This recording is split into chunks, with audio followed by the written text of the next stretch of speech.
strikes on Russian oil refineries, the destruction of command posts, and the liberation of Bezelovka. This is the war map on freedom. I'm Lik Borisov. Hello? Let's start our overview of the frontline situation with the Pokrovsk direction. It remains the hottest spot. Here, every day, Russian occupiers try to storm the positions of the armed forces of Ukraine.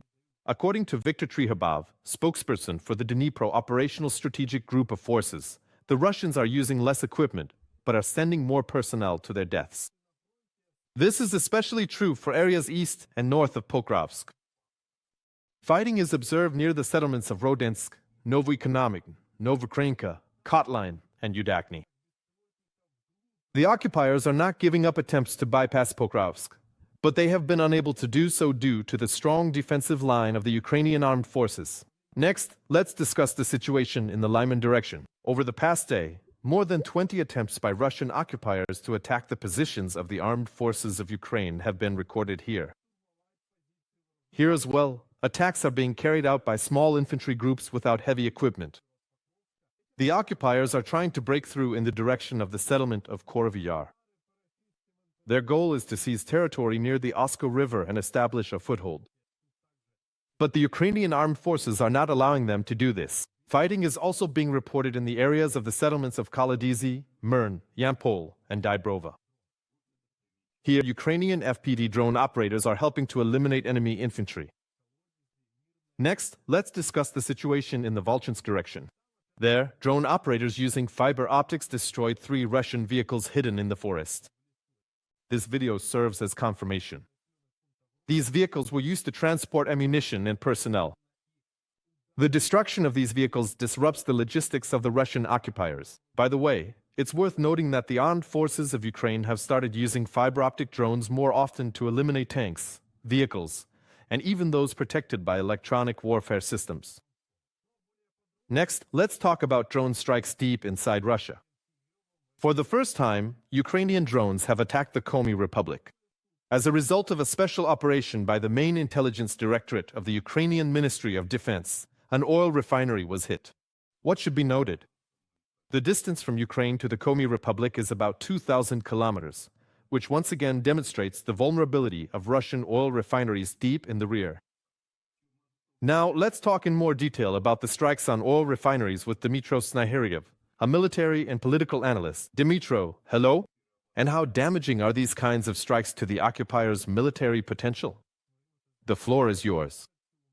Extremely damaging. It should be noted that, according to Russian estimates, as a result of the successful actions of Ukraine's defense forces and the main intelligence directorate of the Ministry of Defense of Ukraine, and due to strikes on oil refining facilities in the Russian Federation, 14% of oil refineries have either partially or completely halted their production cycle. Let's look at some specific examples. Strikes on the Ryazan oil refinery. What is special about this oil refinery? It is located no more than 200 kilometers from Moscow and supplied fuel and lubricants to all of Moscow and the Moscow region. After drone strikes by the main intelligence directorate of the Ministry of Defense of Ukraine on this facility, according to Russian estimates, the plant's production capacity is currently operating at no more than 42%. And this, in turn, means disruptions in petroleum products, motor oil, gasoline, diesel fuel, in the central regions of the Russian Federation. But what's noteworthy is that this oil refinery was, in fact, directly affiliated with the Ministry of Defense of the occupying country. And this, accordingly, means a lack of supply of the same fuels and lubricants for the needs of the armed forces of the Russian Federation, which are currently conducting active offensive operations both on the territory of the Russian Federation itself, specifically in the Kursk region, and, of course, on the territory of Ukraine. But the Kuibyshev oil refinery, after the drone strikes by the Ukrainian Defence Forces and, accordingly, the Ukrainian intelligence community, has completely halted its production cycle. And finally, the most recent strikes on the oil refinery in Ukhta. What is special about these drone strikes by the Security Service of Ukraine? The distance is more than 2,000 kilometers. That's what's remarkable, and this is evidence that the Ukrainian defense industry has upgraded the tactical and technical characteristics of Ukrainian drones, which are now capable of striking targets, and not just any targets, but specifically hitting the high-tech sections of oil refineries. This demonstrates their high effectiveness at distances of over 2,000 kilometers. And notice, Syktyvkar, similarly, that's the Komi ASSR, local social media pages are posting reports about internet outages and the activity of air defense forces. 2,000 kilometers, it's not just an economic effect, but also a political and informational one, showing that Russian air defense is basically unable to protect strategic targets even within its own territory, and at distances of up to 2,000 kilometers. And most importantly, according to data from the Russian side itself, the volume of oil and petroleum product sales has dropped by 11% as a result of strikes, Ukrainian drones hitting oil refineries on Russian Federation territory. And let me remind Russian TV viewers that the Russian budget's revenue depends first and foremost on the inflow of oil dollars. 30% of the Russian budget is formed from the sale of oil and petroleum products. This is direct evidence of the active actions of Ukraine's defense forces in immediately reducing, first and foremost, the economic potential of the occupying country. No oil dollars, no so-called oxygen for the war. Accordingly, the Russian army will now have to reckon with reduced material and technical support and, consequently, funding. Dmytro, let's talk more about interceptor drones, because they are now being actively used by the armed forces of Ukraine. There is good news from the North Slobozansky direction. There, border guards destroyed 4 Russian reconnaissance drones. We're talking about 2 Supercom drones and 2 Zolotite drones. Tell us about the effectiveness, in your opinion, of this innovation for the armed forces of Ukraine. It's a very effective innovation. The point is that until recently, the Russian army used a combination of drones specifically to adjust their strike systems, particularly those to self-propelled artillery. So, the drone would hover over the positions of the Ukrainian Defence Forces at an altitude of up to 5,000 meters, outside the range of the Ukrainian air defense system, and would adjust Russian strike systems in real time. And these, accordingly, were strikes on the command and control posts of the Ukrainian Defence Forces, on locations of both temporary and permanent deployment of personnel, and, of course, on armored vehicles. And until very recently, this situation was almost a decisive challenge for the Ukrainian Defense Forces. And, as we can see, the Ukrainian Defense Forces have also begun to successfully address this problem using interceptor drones.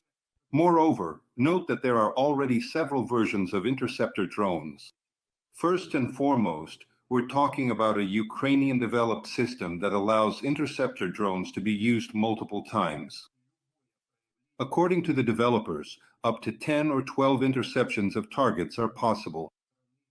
Moreover, they use shotguns, which are especially effective at destroying Russian reconnaissance drones, which are the main headache for Ukraine's defense forces. So now, Russia's ability to use reconnaissance drones will be significantly reduced. But if we talk in general about introducing the concept of an interceptor drone, let me illustrate with some statistics. According to Russian sources, around 6,300 drones were launched over Ukrainian territory in July alone. And now the Russian side is providing statistics on the destruction of these same drones by the Ukrainian side. In particular, over the skies of Kiev region alone, just over Kiev, about 550 drones have been shot down. So, nearly 10% are already being intercepted specifically by these Ukrainian air defense systems. Moreover, the Russians themselves, notably Russian developers, are noting the high effectiveness of the Clean Sky program. And notably, the Ukrainian president has ordered the scaling up of production of Ukrainian interceptor drones and, accordingly, the implementation of this technology to protect key transportation, logistics, and energy facilities in Ukraine. And the Russian side was forced to acknowledge that targeted funding for this program, and consequently Ukraine's ability to scale up interceptor drone production, will become a major challenge for the Russians, especially when it comes to indiscriminate strikes, primarily against residential infrastructure in Ukrainian cities, using so-called Garan 2 and Garan 3 drones. As we can see, the Ukrainian side has an adequate response to any manifestation of acts of international terrorism by the occupying country. Dmytro, it's also worth noting that, in addition to reliably holding the defense against the powerful onslaught of the Russian occupiers, the Ukrainian Defence Forces are also managing to liberate and completely clear certain settlements. Right now, I'm talking about Bezsalivka. This is a settlement in the Sumy region. Could you please tell us about the tactical importance of this settlement, given that the Russian occupiers held it for quite a long time? First and foremost, we're talking about the political significance of this operation by the Ukrainian Defence Forces. Let me explain what this is about. Notice that, right before the meeting between American President Trump and the Russian dictator, which will take place on the 15th, Western media are massively circulating information about the possibility of so-called territorial exchanges. In other words, according to Western media, the Russian Federation will propose to exchange Ukrainian territories for other Ukrainian territories. The point is that, according to Western media, the Russians are supposedly ready to withdraw their occupying troops from the territories of Sumy region, while at the same time demanding the withdrawal of Ukrainian Defence Forces units from Donetsk region. So, this successful operation essentially nullifies Russia's wishes regarding these so-called territorial exchanges.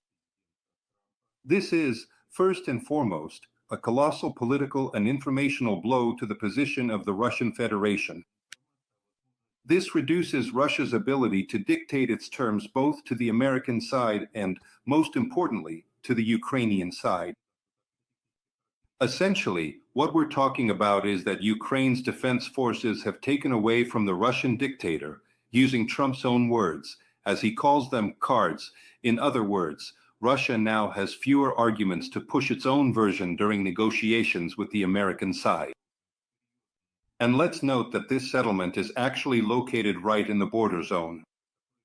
And this is evidence that Ukraine's defense forces have seized not only the tactical, but also the operational initiative in the Sumy direction. At this moment, successful counteroffensive actions are underway, and the groundwork has been laid for pushing Russian troops out of the territories of Sumy region that are temporarily controlled by the occupiers.